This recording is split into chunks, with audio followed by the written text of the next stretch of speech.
Career करिवार अछि OUAT रे agritech is the future किंतु तुम जानिछ कि ओडिसा रे सबुठु अधिक एग्रीकल्चर एंट्रेंस कौन सेटा होची ओयूएटी तार पैटर्न कौन तार केमितिया एग्जाम पड़े 60 सेकंड रे सब जिनछ कहबी 200 मार्क रो पेपर हबो 66 केमिस्ट्री 66 फिजिक्स 68 मैथ और बायोलॉजी तुम पीसीएम रे दबो किंबा पीसीबी रे ओयूएटी एंट्रेंस दबो एटी मेंटल एप्टीट्यूड टेस्ट जेमति कि 10th और 12th रो लॉजिक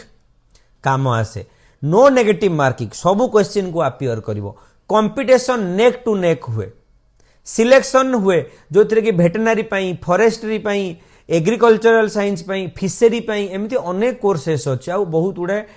कॉलेजेस भी अछि ओयूएटी अंडर रे ओडिसा रो टॉप यूनिवर्सिटी भितर जदी पढिबार अछि ताहले सेटा होछि ओयूएटी ता पे तुमको एनसीईआरटी को गोळेई गाळे ग्राइंडिंग करी पी दबार अछि ओयूएटी रो डिटेल्स वीडियो पई एबे ही कमेंट करो ओयूएटी पूरा डिटेल्स नै के आसीबा आ सब्सक्राइब करिया को जमारो भूलिबनी।